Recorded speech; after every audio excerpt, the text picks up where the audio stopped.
Razorback football has a long history of some great running backs that have come through this school, but this upcoming season may be one of the best running back rooms that they've had in a long time. We're going to break down all the running backs on the Razorback football team, as well as get into some other practice, fall camp updates, and head you right into a wonderful Tuesday here on the Locked On Razorbacks podcast. You are Locked On Razorbacks, your daily podcast on the Arkansas Razorbacks, part of the Locked On Podcast Network, your team every day. And welcome into Locked On Razorbacks podcast. I am your host, John Nabors. I am also the host of Out of Bounds. You can catch every weekday afternoon from 1 to 4 on 103.7 The Buzz and 103.7thebuzz.com. Hope everybody's having a wonderful Tuesday as we are just a mere 11 days, Kobe Hamilton days away from Razorback football starting up against Cincinnati. And as we get closer and closer, we start revving up the excitement and the hype train. And I can't wait to actually start talking about games instead of talking about this, that, and the other of what could or could not be. I know, I enjoy it. I know some of you enjoy it. And there's some people, like friends of mine, that anytime that I ever mention anything positive, they're just like, this is stupid. You're just making it worse. I'm like, no, I'm just like, this is what fall camp's all about. It's about excitement and hype. I mean, no one's going in. We can't see all the practices, so no one can go in there and just be like, yeah, this looks like crap. Can't do it that way. So you got to have fun with it while you can. And if for those of you who may hate that type of thing, get ready, because I'm probably going to do it once again today when we discuss the running backs for Arkansas. Because I know that this is a position that isn't as glamorous as it once was. I mean, there was a time where running backs were looked upon as being just as important, or in some cases, the stars of the team more often than not were the running backs instead of the quarterbacks. I don't know if this was more just an Arkansas thing or whatnot, but if you think about some of the times where you had some really great running backs, those are very historic times. I remember when I was a kid growing up, in fact, if you ever played the NCAA football game and you could create a player, to be in the game, I would never do quarterback. I'd always do running back. It's just, I don't know, again, maybe that's just me. Maybe I'm the crazy one, but it just feels like it's not a position that has been looked at in the same way as what it was 15, 20 years ago. But either way, still obviously a very important position, a position that Arkansas actually has a long history in. I would even make the argument that if you're putting together some of the position groups that Arkansas has had the best players in, I think it's running back and not really anything else that's close. It's not wide receiver. Tight end, I think you could actually, no, I say it's not close. Tight end, you could make an argument for. Tight end for sure. In fact, tight end maybe more, but that's been more recently, because it's just the tight end position has evolved. So, you could throw that into the mix too. But running back's always been things that where it's like sometimes you even forget guys. Like the other day, I forgot about Raleigh Williams. Like that guy was a 1,000-yard rusher. He was really good. He battled injury and had some injuries that sidelined him from football basically permanently. But I'm like, that guy was really good. Michael Smith was a really good running back. Dennis Johnson was a really good running back. Obviously, Nile Davis was a really good running back that Arkansas had. Alex Collins, Jonathan Williams. I even thought Corliss Marshall was good if he could have just stayed out of trouble there. Like Arkansas's had some really good running backs. But if you think about, over the past few years, you didn't really have a whole lot. Rakeem Boyd had all the talent in the world, but just for his own reasons, I guess, he never was able to see the field as much, at least in that final year that he was at Arkansas. It seemed like he had all the upside, but just couldn't get on the field. So he was really talented. And of course, like Traylon Smith was good. You had some other pieces here and there that weren't too bad, but you just hadn't had any of those guys that have really been able to step up. And I say all that and start the podcast that way because I want to bring it up in this regard, that Arkansas this upcoming season has so much depth at the running back position that I think that there's a chance that this running back room, assuming everybody stays healthy, could be the best group of running backs Arkansas has had, at least since Jonathan Williams and Alex Collins, but could even be better than that as far as depth goes. I don't know if there's one guy on here like a Collins or Williams, because those guys were NFL guys. I don't know that for a fact. But when I'm talking about just the quality of depth and everything, I think that there's a really good chance of it. And it all kind of got sparked because I saw that Dominique Johnson, a player that had been battling injury, actually got injured in the Outback Bowl back in January. He's been battling back from injury, and just yesterday, he was able to go out into the practice field wearing a green no contact jersey. Slowly but surely coming around. The coaching staff is hopeful that he'll be ready for game one, but that's something that they're going to have to ease him into. But Rocket Sanders, of course, is a guy that everyone's excited about and has a lot of upside. The coach has been excited about him. In fact, everybody, whatever they've seen from him in practice, has said, this is our first running back. He's going to get the most carries and the most production. And everybody's on board with that because they've been able to see what he can do. So between him and then throw in A.J. Green, who as a freshman last year had some moments, didn't get to play as much, but certainly had some moments, especially like against Texas A&M when he had that play where still don't remember what the A&M player was doing. It looked like he shoved him into the end zone. But he had that play. It's probably his most famous play. He also had a play against Texas where he ran for a long touchdown during garbage time. So there's been a few of those types of plays, but those are kind of the big three between Dominique Johnson, Rocket Sanders, and A.J. Green. Rashad Dubinian, I think is how you say his name. We'll go with that. I know that Sam Pittman's been high on him. The running back out of Georgia. He's a true freshman, so I don't know how much he's going to play. And then James Joyner's another true freshman. But that's essentially your running back group. And I like just knowing what we saw last year. Dominique Johnson, I think, is my favorite running back of the group because when he's healthy, the dude's like 247 pounds. He's a bruiser. He's like 6'3", or not 6'3", about 6'2", probably. So he's a big running back who has speed, doesn't go down on first contact, had a lot of cool broken tackles last year, is able to, not saying he's going to outrun the entire defensive backfield, but he's definitely got some speed. He hits the hole hard. I really like him as a running back. And when he got hurt, that was pretty disappointing. And the fact that he's still coming back, I'm grateful that he's able to start that recovery and start going to practice. But I just wish that he was 100% full go by the time the season starts, because it just seems like whenever he gets the ball, he came on late last year too. Whenever he gets the ball, some good things are happening. And even with Rocket Sanders, I think after another year, because you're talking about Rocket Sanders was a true freshman last year, and he had some really big plays for Arkansas. It was originally a wide receiver in high school, came on as a running back, and now he's been able to really separate himself and showing just how good at the running back position he is. In fact, I was surprised to see this one because I was looking at the depth chart. Rocket Sanders is actually 6'2". He's actually listed as being taller than Dominique Johnson, which maybe I'm crazy. Maybe y'all saw it. I thought that it was kind of the opposite when I saw him on the field. I thought that Dominique Johnson was much taller than Rocket, but Rocket is listed at 6'2". He's 220 pounds. He's got electric speed. He's also he's almost like built like a bowling ball a little bit. He's got a lot of upside, a lot of speed there too. And then A.J. Green is a speedster. He's sitting there at 200 pounds. He's out of Tulsa, but he's was a true freshman last year. He's going to be a sophomore this year. And he's a guy that once he gets out in the open field, there's not going to be many people that can catch him. So you just have a really good running back core. And I think that in this type of offense that Kendall Briles wants to run with Arkansas, those are the types of running backs you have to have. Not just, 5 guys that will just see how it works, but you're talking about dudes that are big, that are physical, that have speed behind them, and that hit the holes hard, and that are able to, get that extra bit of yardage as soon as they go through the line of scrimmage. I think that Arkansas has that, and it's gotten to the point, I think it was yesterday or maybe it was last week. I can't remember, but we talked about on the podcast about certain people or certain positions or certain groups, whatever, that don't get talked about a whole lot for whatever reason. Running back's one of those positions I feel like doesn't get talked about because everyone's like, oh, it's going to be great. And that's a good thing. Like, obviously you have confidence in it because you have confidence in the group of running backs that you have. But this is what Arkansas should have. Arkansas should always have great running backs. They should always have guys that are electric, that are fast, that are strong, that are physical, because that's what their history has shown. Like, historically, they have had guys like that. Even the year where Alex Collins, Jonathan Williams, and Corliss Marshall, which I still think, again, Corliss Marshall would have just stayed on the team.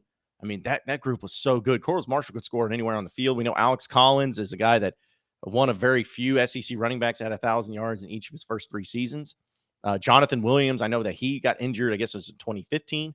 He was out for the season, but he was a really great running back that had a lot of upside too. That was a great core, but then you had, again, Quarles couldn't stay on the team. Jonathan Williams couldn't stay healthy. And then Alex Collins was basically the only guy there left. And you go back to, of course, McFadden, Hillis, Jones days. Nobody's going to touch those types of days. But even before that, you still had some really good running backs. Think about like Cedric Cobbs and Fred Talley, guys like that that were able to even Corey Birmingham when he moved to the running back position. That was really good. Oh, and I can't forget like Nile Davis. How about him? Nile Davis and Ronnie Wingo, which I know Nile Davis got the majority of the carries there, but you still had Ronnie Wingo was perfectly capable of doing some things. Broderick Green, so you've had great and really good, at least at times, running back cores. And I think this is going to be another year where you're going to have really good ones. Like, I don't know what to expect. I don't think you're going to have 1,000-yard rusher because just the way that the offense is built and the way that the carries are going to be, distributed. I just don't see a guy getting the majority of the carries for 1,000 yards. I mean, I'd love that. That'd be awesome because that would mean that one of these running backs is just killing it. But you have a lot of capable running backs. And with that, and then, it's funny, we don't talk about him as a running back, but rushing yards will be a factor. KJ Jefferson led the team in rushing last year. So your rushing game in general this season, folks, it has potential to be one of the best you've had. I'm not saying it's going to be better than McFadden, Jones, and Hillis. It's not going to be. Like, that was the best. I'm not trying to compare it to that. But this group could be one of the best. When 5 to 10 years down the road, when you look back on the 2022 season, you could look back and say, man, you remember that rushing game we had? Like, nobody could stop us with that offensive line in front of us. Like, they didn't know if KJ was going to get it or Rocket was going to get it or Dominic was going to get it. We won games that way. That's how we beat Alabama in 2022, was just running the ball down their throat. Like, you could have a situation like that 10 years from now when you look back on this group, because I think they're that good. I think they're that talented.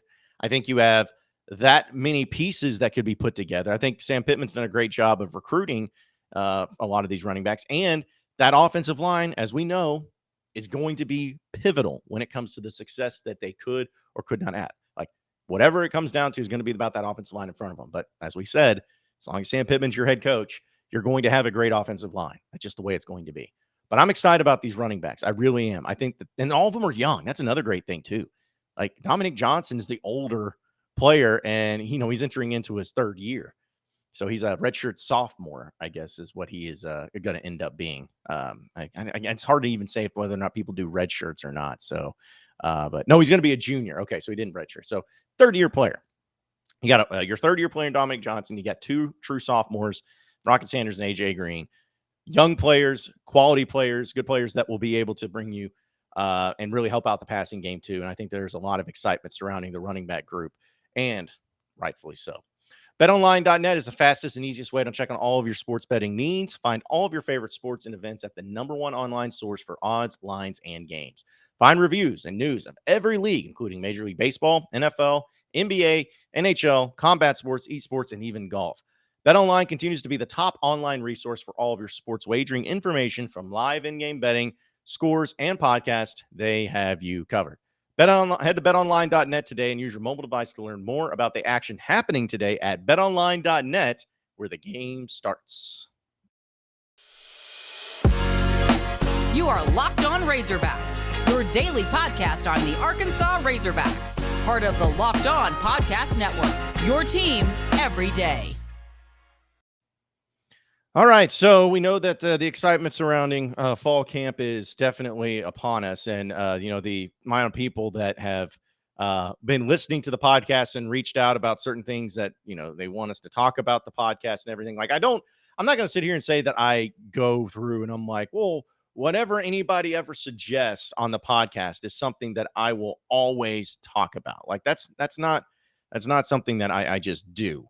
But I will say, though, that I do look at all the suggestions that you make, whether you do them in a very nice way or a very mean way, which, by the way, yesterday we had some problems with our sound. I apologize about that. And everyone's like, you should listen to your podcast before you put it up. Yeah, okay, but here's the thing. When I put it up, there's not really anything I can do about it except try to edit it as best as I can. So I try, but it just doesn't able to happen yesterday. But thank you for pointing it out. I'll try to make sure that this one's better. But I will say that going back to this, I thought this is actually a question I've gotten asked a few times, and that's why I wanted to address it, because I'm like, okay, so obviously people want to hear about this, or at least my opinion on it. And this actually comes from Tyler on Twitter. He says, could you do a segment on the podcast about the Hogs' possible permanent opponents once Texas and OU get in? Love the show. Forgot to add that in my last message. Well, it's okay. I figured that if you're asking me to do it in the podcast, I will hope and assume that you actually like the podcast instead of just asking me, and you'll never be able to hear me talk about it. So anyways, that's something that's kind of a fun thing to do and fun thing to talk about. And I don't know what sparked this, because again, I got asked about this a few times on my radio show as well as on my podcast. So I was like, okay, well, I'll bite. Well, we've talked about it before, but the more I've thought about it, it comes down to this. When it comes to the pod teams, the 3-5 system that they're going to put into place, I'm going to bring it up in the way of like, listen, I think Arkansas, honestly, like looking at it in reality. Before I get into that, let me look at it this way. The SEC, even though they try to screw Arkansas at every turn, as we know, the SEC is going to make sure that whatever pod system they put into place, it's going to be as balanced as they can make it. Not everything's going to be perfect, but they're going to try to make it balanced. And when I mean balanced, they're not going to put A&M, Texas, OU, and Arkansas in the same pod. That's just not happening, because the SEC will not view that as balanced. You got a top tier and you got a lower tier. Those are the only tiers, and football is the only thing that matters. So forget all the other sports. Football is what matters when it comes to these things. You got 2 tiers. You got the upper tier and the lower tier. Razorback fans, I'm sorry. It's the lower tier for Arkansas. That's how the SEC views it. I'm not saying you are lower tier. I'm just saying that's how the SEC views you. They view you as a lower tier team. And so what the SEC is going to try to do, because it's going to be balanced in a way, you're going to have 16 teams. They're going to try to take 2 upper tiers and mix them with 2 lower tiers in each pod. That's what they're going to do. And so, basing it on that, my belief is that you are going to have Missouri's going to be in your pod. That's going to be the other lower tier team that they're going to throw in there. Missouri's going to be in your pod. It sucks, I know, but somebody's got to have Missouri, and you're the one. So Missouri's going to be in your pod. And I also believe that they will put Oklahoma in your pod, because you have the geography part of it. There's a lot of things that make sense about it, and they're also an upper tier. So you need one more upper tier to be put in there, and I think it's going to be Texas. I think they're going to put Texas in there. So you're going to have Texas and Oklahoma, Arkansas and Missouri in there, because that's going to give 2 upper tiers, because Texas is an upper tier, and they're going to have 2 lower tiers for that. And it's going to be like that, or they're going to try to make it that way across all of the SEC. So that would be like A&M and LSU are going to be in the same pod. Like that's what's going to happen. Those are 2 upper tier programs in the SEC's eyes. Mississippi State and Ole Miss are lower tier programs in the SEC eyes. So I think it's going to be A&M to LSU, Ole Miss, Mississippi State, boom, boom, upper tier, lower tier. If you keep going, you think about Alabama and Auburn will be in the same pod, same deal. Those are viewed upon as upper tier programs. So they'll put who else with them? I think they put Tennessee, and I think they put Vanderbilt. Those are 2 lower tier programs in the SEC. Boom, boom. There you go. And then you keep moving on. Kentucky's got to be with South Carolina. Those are 2 lower tier programs. Well, who are they going to be with? I think Georgia and Florida. I think that they're going to put those teams together, because you have Georgia and Florida, 2 upper tier programs, South Carolina, Kentucky, 2 lower tier programs. And there you go. So if you're asking me my opinion on where Arkansas is going to be, I think it's going to be Missouri, Texas, and Oklahoma. And I love that. Like, honestly, I think that will be awesome, because you get to reignite the historic rivalry with Texas. You get to have a program like Oklahoma that you haven't played much at all in your history, and it's the closest campus to Fayetteville. So it's like 3.5 hours, I think, roughly from Fayetteville to go to Norman. So you can travel back and forth, have some really easy paths to make that happen. And then Missouri is a program that you should beat more often than not. And I think that that's great. I think that that's a perfect setup. So there you have it. That's how I would set it up. That's how I would make it work. I'm not saying that that's what for sure they're going to be, but it just makes sense to me, because logically I know that the SEC definitely wants to balance it and make sure that they have as little complaints as possible to make that happen as well. So, but either way, we'll close up shop and get you out of here on the Locked On Razorbacks podcast. Coming up next, stay with us. You are Locked On Razorbacks, your daily podcast on the Arkansas Razorbacks, part of the Locked On Podcast Network, your team every day. Okay, so final segment here on the Locked On Razorbacks podcast. I saw the news today that it sounded like the start of a song, but I saw the news today of Nick Saban. And no, he's not retiring as much as I would love that.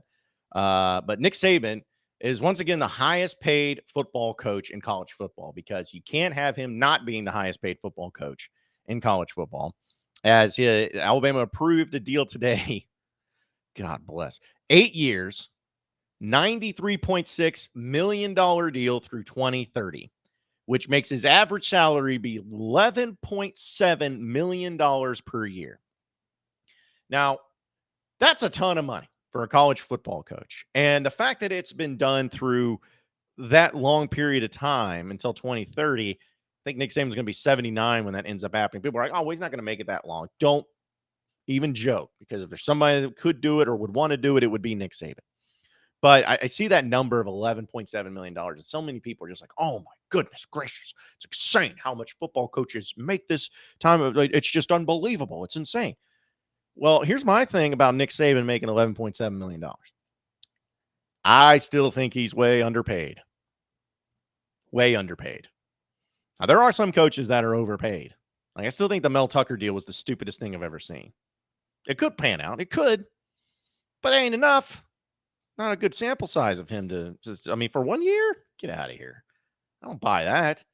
And I thought Jim Harbaugh, when he came into Michigan, was overpaid. Well overpaid. I think he's gotten better, but for the majority part, he was well overpaid. So there's a few of them that have happened. I think Jimbo Fisher's overpaid for sure. Jimbo Fisher's overpaid. But again, that's just the market, and I can't hate on the coaches for signing those deals. I would sign those deals too if someone's willing to pay me for it. But Nick Saban making $11.7 million, I've always argued that he needs to make 15 because he's worth it. Think about the amount of money that Alabama brings in each and every year. Think about how much money the SEC brings in from Alabama each and every year. Think about all of that. $15 million is a drop in the pan. Like, this dude makes so much money, and I don't hate him for it. Like, I don't hate Nick Saban. I actually respect the crap out of Nick Saban for what he has done for college football and how good he's been and consistent he's been. He's not annoying in any way. He hasn't done it in an annoying way. He's just gone out and coached football, and I'm jealous of it in a way. Like, I wish my program was able to be that level. But the fact is he's making that much money is not, again, any sort of like detriment or any bad thing. I don't blame him at all. And I think he should always be the highest paid coach, because he's going to win another national championship again this year. It's going to happen. And he's just going to, go to the next year, and then he's going to be like, well, this national championship team we had last year was a rebuilding year, so we're going to have to, hopefully get some guys in here that'll help us out and maybe win another national championship by more points than what we did this past year. It's going to be something stupid like that. But he's not going. I just wish he would go away, personally, because if he goes away, that opens up college football completely. Like, right now, it's a 50-50 shot of Alabama or the field. That's what it is every single year in college football. It's Alabama or the field. There's no alternative. But if Nick Saban goes away, Alabama takes significant steps back. They're not going to be the dominating powerhouse that they've been under Nick Saban at all. It's not going to happen. And so that opens it up where suddenly it's not a 50-50 game. It could be more like I'm just throwing it out there, but it could be more like a 12.5, 12.5, 12.5, 12.5, 12.5, 12.5 in a field. Like, it could be a lot more teams that probably have better chances of winning the national championship, like, out there, like Georgia's and Ohio State's and, Clemson's, teams like that would have better chances of doing it. But at least it's more spread out evenly. And there could be some other teams that jump up there into the mix to possibly get into it too. So he's getting paid. Can't hate on him for it. But still, one of these days, I hope that when the breaking news about Nick Saban comes out, it means that he has retired and he's going away, so we can actually have some sort of parity in college football, because it's ridiculous. Appreciate everybody listening into the Locked On Razorbacks podcast. Be sure to like and subscribe to the podcast on iTunes or on Google Play. You can also get after me on Twitter at BuzzJohnNabors for any questions, comments, concerns that you may have. We'll keep it going from there. Same podcast time, same podcast channel tomorrow afternoon. Have a great day, everybody. We'll see you then.